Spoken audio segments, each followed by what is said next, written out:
Ini adalah salah satu film paling menarik di Korea. Xiaoyu yang berusia 7 tahun baru pertama kali melihat neneknya. Dia lari dengan jijik. Tidak hanya itu, dia dibesarkan di kota.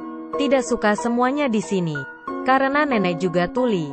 Rumah yang ditinggalinya juga bobrok. Ada banyak jaring laba-laba.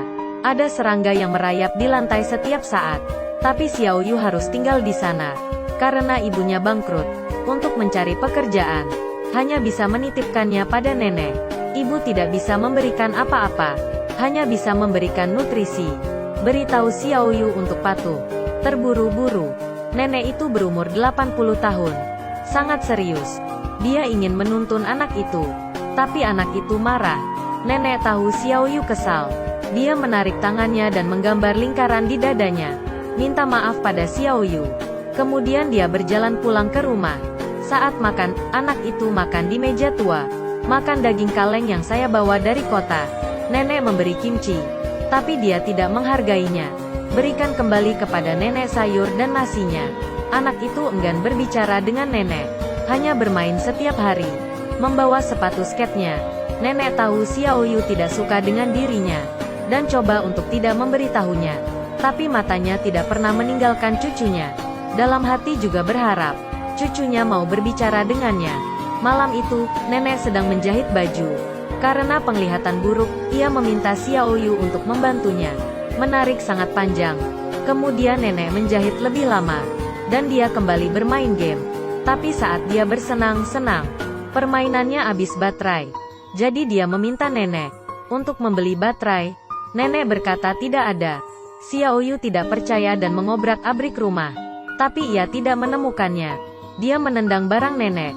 Menyembunyikan sepatu nenek dengan marah. Nenek tanpa sepatu berjalan. Ambilkan dia air untuk memasak.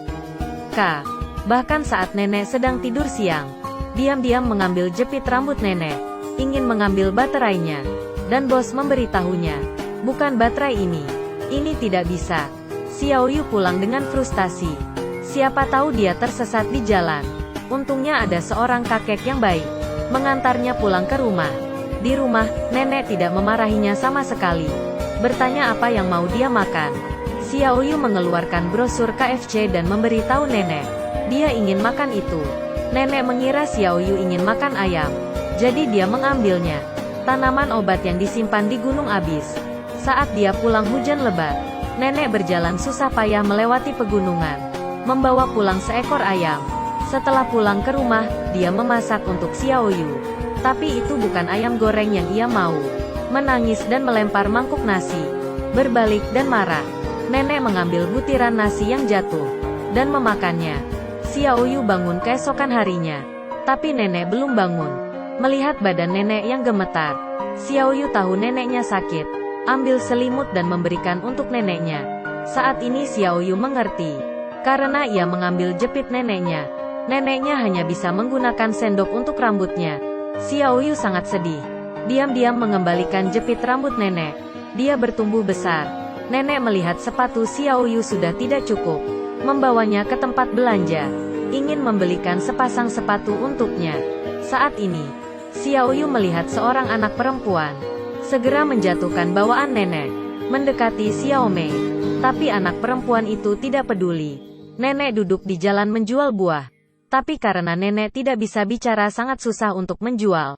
Xiaoyu melihatnya. Tapi ia malu untuk membantu nenek. Hasilnya, nenek membelikan sepatu untuk Xiaoyu. Membawanya membeli sepatu baru. Dan membawanya pergi makan mie. Tapi hanya memesan satu mangkuk. Minum air deh. Engan tenang. Melihat yang didapat dengan susah payah. Menghabiskan untuk dirinya sendiri. Hati Xiaoyu menjadi iba. Begitu juga saat melewati toko. Dia ingin sekali membeli baterai untuk permainannya. Tapi dia tidak berani meminta. Saat pulang, nenek bertanya dia ingin makan apa. Dia menunjuk ke samping. Ada seorang anak yang sedang makan coklat. Jadi nenek mengambil bungkusnya. Membelikannya untuk Xiaoyu. Nenek ingin membeli 2. Tapi nenek penjual toko memberinya 4 buah. Tidak mau nenek membayar. Ternyata mereka berdua teman lama. Nenek tidak peduli. Nenek memberikan obatnya untuknya. Sebelum pergi, nenek berkata, "Kakiku tidak sehat, tidak dapat mengantarmu. Apa kamu mau datang melihatku? Saat ini, masih mau melihat untuk terakhir kalinya. Orang tua takut akan perpisahan. Karena mungkin itu perpisahan. Kembali ke dalam bus, Xiao Yu mengambil bungkusan. Dia duduk bersama anak lain karena malu. Terpisah dari neneknya pulang ke rumah. Nenek memberikan bungkusannya dari jendela. Dan didorong oleh Xiao Yu. Mobil pergi dengan cepat.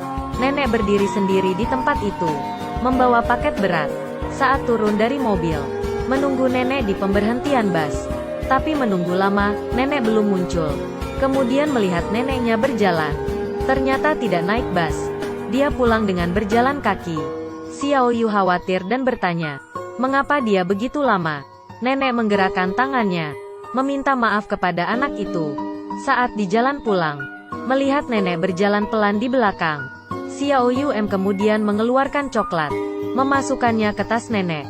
Ada senyum hangat di bibirnya. Keesokan harinya, Xiao Mei datang ke rumah Xiao Yu untuk bermain. Membuatnya gembira. Dia membawa keluar semua mainannya, bersiap untuk kedatangan Xiao Mei.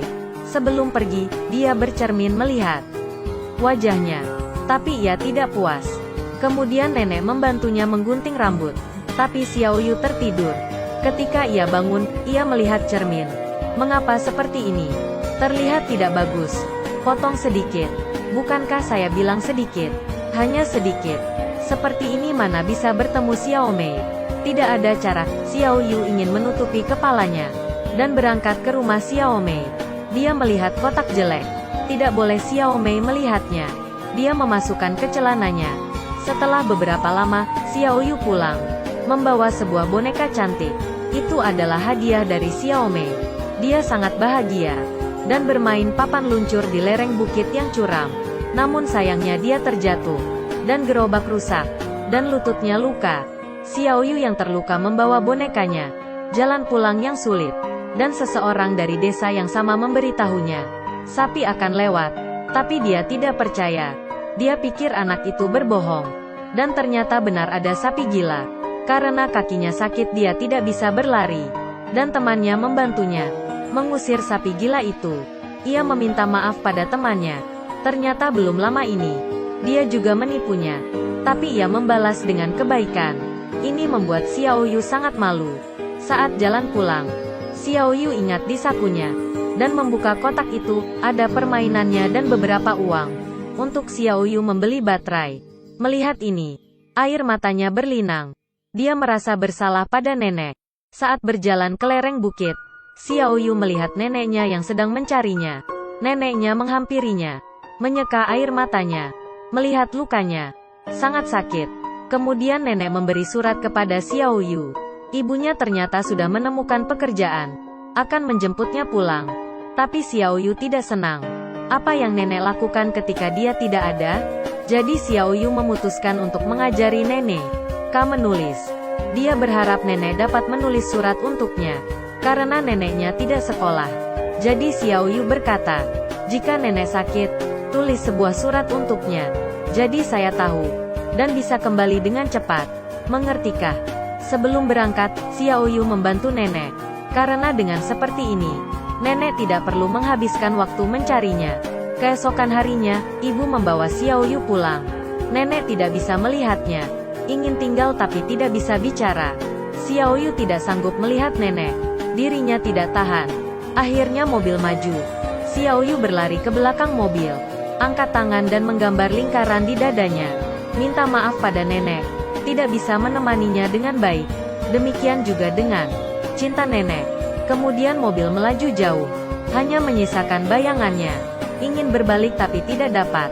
Di tengah kehidupan kita, akan ada kata sudah terlambat. Membuat orang menyesal ketika mengingatnya. Jadi jangan menunggu saat itu. Mereka yang mencintai kita tanpa syarat, satu waktu akan pergi. Akan merindukan kebaikan mereka. Lebih banyak perhatian saat mereka masih hidup.